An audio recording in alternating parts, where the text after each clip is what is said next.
Hello and welcome everybody, I am one proud Bavarian and this video is sponsored by Paradox Interactive. Paradox is currently hosting an after-action report storytelling competition over at their website. In the contest you are going to be able to share your story in Crusader Kings 2 in writing, comic or video form with a chance to win a free copy of Crusader Kings 3. Tell your tale of epic bravery or of a life full of comedy. Since CK2 is completely free, everybody gets to share their story. Check out the link in the description that has all the information you need to participate. Good luck. And now, you can just sit back and enjoy my CK2 after-action report story. My ancestors are smiling at me, I am certain. It puts my mind at ease, for today is the day I, Arpad, will die. I descend from the scourge of God himself. Attila's son Chaba gave life to Ed, forefather of my clan, Clan Arba. Our history is as long as it is difficult, as beautiful as it is terrible.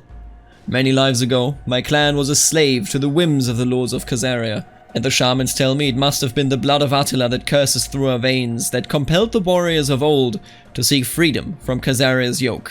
Emerging victorious appeared impossible, and yet 3 clans with my forefathers as the vanguard led a rebellion. And indeed, the rebellion ended in defeat, but also with a new hope. The survivors found shelter with the so-called Het Magyar, the 7 chieftains of the Confederacy of the Magyars. The 7 grew to 10, and were henceforth known as Onogur, the 10 arrows. The arrows flew together as one, with all of us being equals. Our fates were bound by choice, not domination. We defended our lands against the Khazars together with Almos, and we conquered and claimed the Pannonian Basin together with Arpad. However, we are no more who we once were, and the unity of bygone days will never return. My story begins when most men are already past their prime. All my life, I was merely an observer. I witnessed how Clan Arpad squabbled over the leadership of the Magyars, a title that only the 10 arrows should discuss. Clan Arpad conspired with the Latins and their so-called Holy Roman Empire. A distant Venetian cousin of the Clan Arpad, Peter Orseolo, took power and disrespected our traditions wherever he set foot. He loved the Latin bishops and his western noblemen, but he hated all those he was meant to lead. The Magyars refused to view him as king and elected my father in his stead, Abba Samuel. There's never been a man closer to his people than my father. He valued every peasant as he valued every nobleman, true to the oath of the 10 given so long ago. However, the greed of the Arpad clan led to them selling their dignity to the west. The Battle of Minfer saw my father dead in its aftermath, murdered, and decried as a tyrant and usurper. It wasn't until I, Arpad, reached the age of 49 when the ancestors shared their wisdom with me. The child king of Hungary had no right to rule, for his lineage was a lineage of traitors. The last true king of Hungary was my father, and I now had to take his burden to lead our people. I began my plot from Arboi, the ancestral seat of my clan.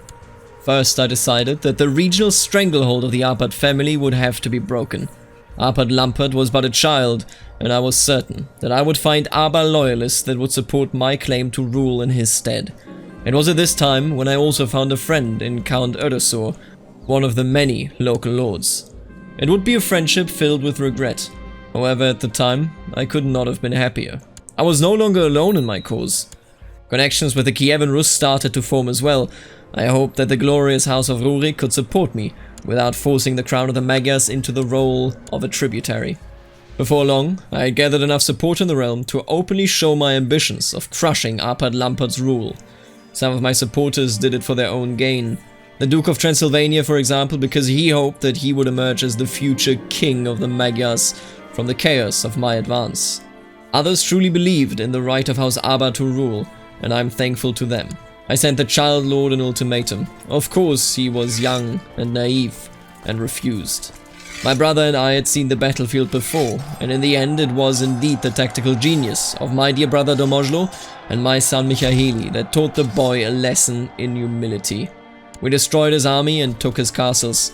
Finally the boy opened up to reason and surrendered. I did not harm him, of course. I simply assured that he and Arpad would never be able to threaten the peace of the Magyars ever again.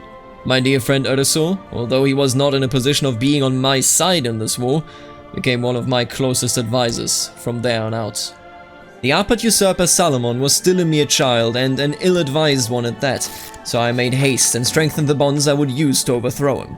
The Rurikids became close partners by virtue of marriage. Many of their princes and even their king had come to appreciate my cause in the years leading up to this moment.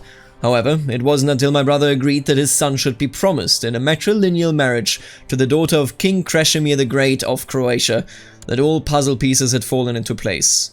The Croatians had their own trouble with the Venetians and were interested in cutting their influence in Hungary down entirely, whereas the Kievan Rus dreamed of bringing the Magyars into the fold of the Orthodox Church.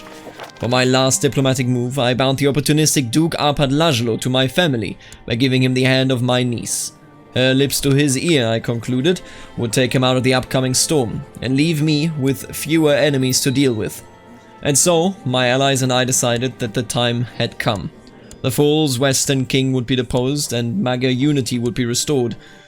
I must tell you that there is little heroism in the war against Arpad Salamon. He became entangled in my diplomatic network just as he was on a campaign against the Pechenegs in the east. My swift rebellion was met with resistance that was not worth calling it by that name. In the tradition of his clan, King Arpad Salamon attempted to sell his dignity to the highest bidder, but with the Germans busy with their own quarrels, only the Danes showed interest. To no avail, of course. His armies were crushed under the righteous fist of House Ava. I, King Aba Peter of the Magyars, restored the dignity that was lost after the betrayal against my father. Sadly, however, my story does not end here with the swift success and unity of the people. As I became king, I began focusing on my duties, for they had been neglected ever since my father perished. It was during that time that I learned that my wife had taken a lover in her loneliness. I spent many nights wide awake, arguing with my friend Erdosaur Belenik, and in the end, I had to make a difficult decision. I banished my wife to the nunnery, since seeing her face trapped me in a hailstorm of fury. It was the first time I broke with the advice of Erdosaur Belenik, who asked me to show my wife mercy and reconcile with her, but it would not be the last time we fell out. The Kievan Rus had shown dismay at the fact that the Magyar lords and their king rejected orthodoxy in unison, and the king of Croatia had passed away since my ascension. I was alone, with the Latin Church demanding my obedience and the Germans demanding tribute, while Clan Arpad refused to accept their role as equals in the realm. And so, in my desperation, as everything around me was falling apart, I turned to our ancestral home, the East. Clan Olash, an illustrious clan from the steppes, promised me their allegiance if I lent my ear to the stories of old Tengrism. I had no love for the church, but I will not deceive you now that I am close to death. I was afraid. I feared that Catholicism had already clawed too deep into the flesh of the Magyars, that I would be too weak to lead them back to the religion of their forefathers, that I would perish like my father did. However, like my ancestors dared rebel against the Khazars because of the power of Attila's blood in their veins, like my father dared rebel against the church, I dared attempt the ousting of the Western Order that the Arpads established only for their own gain. My child, if you learn but one thing from my example, it is that courage is your only friend in desperate times. I put those on trial that admired the Arpads, took their lands and handed them to Tengri Magyars, loyal to the promise of the 10 arrows. My displacement of the Westerners frightened the remaining lords that had enjoyed their time in the sun under the Arpad traitors.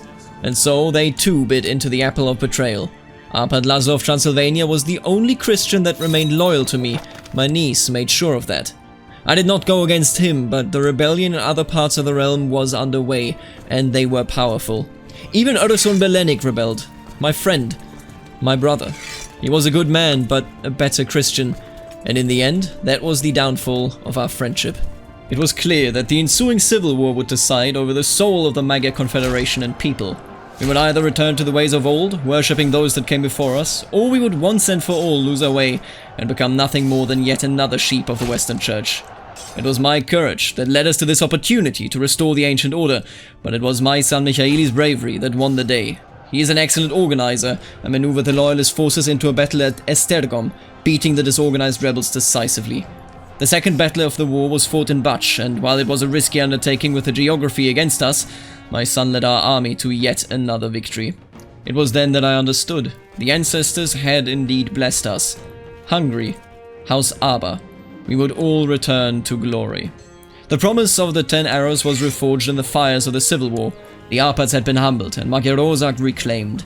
I did what had to be done, but I did not find it in my heart to execute the traitors, for my friend Ursun Belinik was among them. I merely banished them all, never to set foot into these lands again. It might be a mistake. I know my son Michaeli will be a good lord, for he knows the responsibility that comes with the crown very well. I just beg that the ancestors protect him like they protected me. The Holy Roman Empire, the Kievan Rus, the Croatians, and even the Arpads. They all still lurk in the shadows. But this is the end of my story. Making this video was a lot of fun for me, and I hope that you enjoyed it just as much. Again, thank you to Paradox for sponsoring this video. Now, if you haven't realized this yet, there is this After Action Report competition going on. Link is in the description. If you participate until the 15th of June, you have a real chance of winning a copy of CK2. I will see all of you later, alligator.